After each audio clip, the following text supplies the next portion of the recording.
Hey everybody, welcome back around to the Blog and Grill. I'm your host Doug here with your sports video blog for January 13th, 2014. We are back after a weekend. Hope everybody had a good weekend. I have a lot to get to today for sure. I'm going to be talking about the Knicks and what they should be doing with J.R. Smith after they've been playing well since the new year began. We'll also talk about Alex Rodriguez as his suspension has been handed down, and him along with Anthony Bosch have both reacted, so we'll get to that. But first I want to start off with the NFL Divisional playoff weekend. It was quite the playoff weekend. Really not as good of a playoff weekend as we saw last week. We really only saw two, I guess, close games. But really, last week we saw 3 great games. This week we saw good games, but 2 close ones at the end, for sure.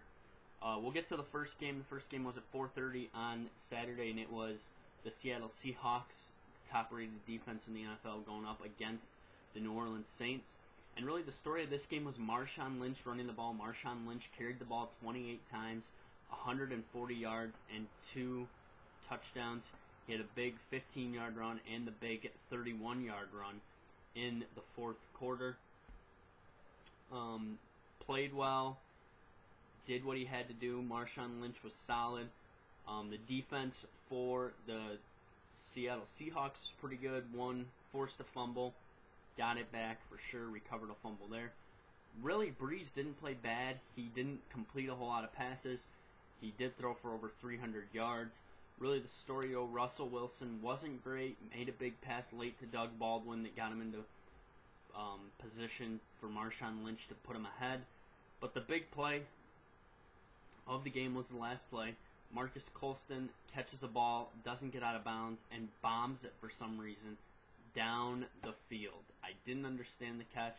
I didn't understand it. It's obviously an illegal forward pass. I don't know why he threw it. But Seattle showed that they're tough and that they can get it done when they need to. And Russell Wilson, even though he wasn't great, did enough to get it done. Seattle moving on to the NFC title game. The next game we saw was the Saturday night game. Many people thought this would be a close one. I thought the Colts would be able to get it done. I thought the Colts had a few more weapons. But once again, we see more good running like we've seen all throughout the playoffs. And this guy, LeGarrette Blount, carried the ball 24 times for 166 yards. He ran in for 4 scores. And if you look at the final score, 43-22, you're like, oh, Brady threw for 4 touchdowns. No, Brady didn't throw a touchdown pass. Stephen Ridley ran for 2, and LeGarrette Blount ran for 4. Brady, 198, didn't have to make a lot of throws, which was good in that weather. Andrew Luck probably had to throw the ball too much, and that came back to haunt him. He got sacked 3 times as well and threw 4 picks. A couple were his, but he also made some really good throws. We saw some good throws to Hilton. We also saw 2 beautiful touchdown passes to Levon Brazil. Luck just didn't have enough weapons around him. We'll see if they can get him more weapons in the offseason. And for Brady and Belichick, we see once again they can improv and get it done without having Brady throw the ball 50 times. Okay? So very impressive performance for the Patriots. Sunday we saw 2 good games, 49ers and Panthers. The Panthers got up early, but the story had to be the Panthers not being able to score in the red zone.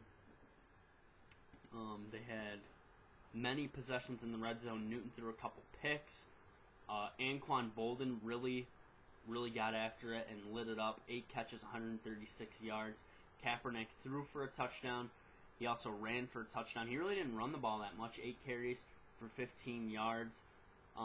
Just the inability of Carolina to move the ball and the stability of this defense by the 49ers that's really got it done for the 49ers. And they're going to move on to an exciting game against the Seahawks in the title game. And finally, the final game, the Chargers versus the Broncos. I thought Manning would go off. He kind of did. He wasn't... I mean, they really looked to run the ball a lot in the fourth quarter, which I thought they would. They really ran the ball quite a bit all throughout the game. And the Broncos were able to control possession, control time of the clock, because that was a big issue in their first 2 meetings. Manning, 232 touchdowns. Not a bad day for him. He did throw the 1 pick in the back of the end zone in the third quarter.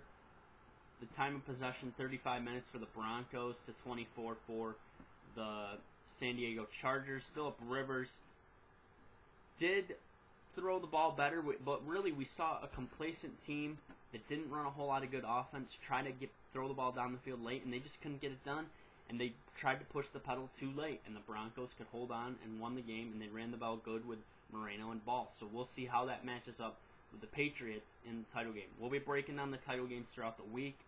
My picks this weekend, I went 3-1 straight up picks versus the spread. I was 2-2. I was off on the Colts, and I was off on the Broncos. The Broncos did not cover their spread there.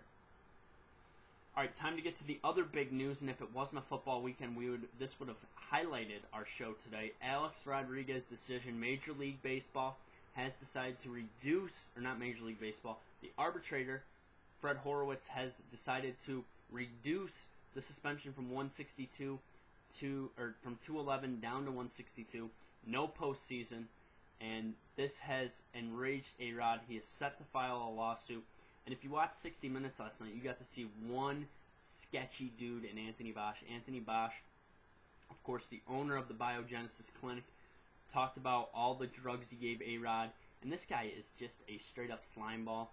I don't understand how Major League Baseball can take this guy as credible, besides all the text messages they got. The text messages are key in this case, I do believe, because without that, you have a very uncredible guy, a bad doctor in Anthony Bosch, who's already gotten fined multiple of thousands of dollars for poor usage or poor running of his clinic.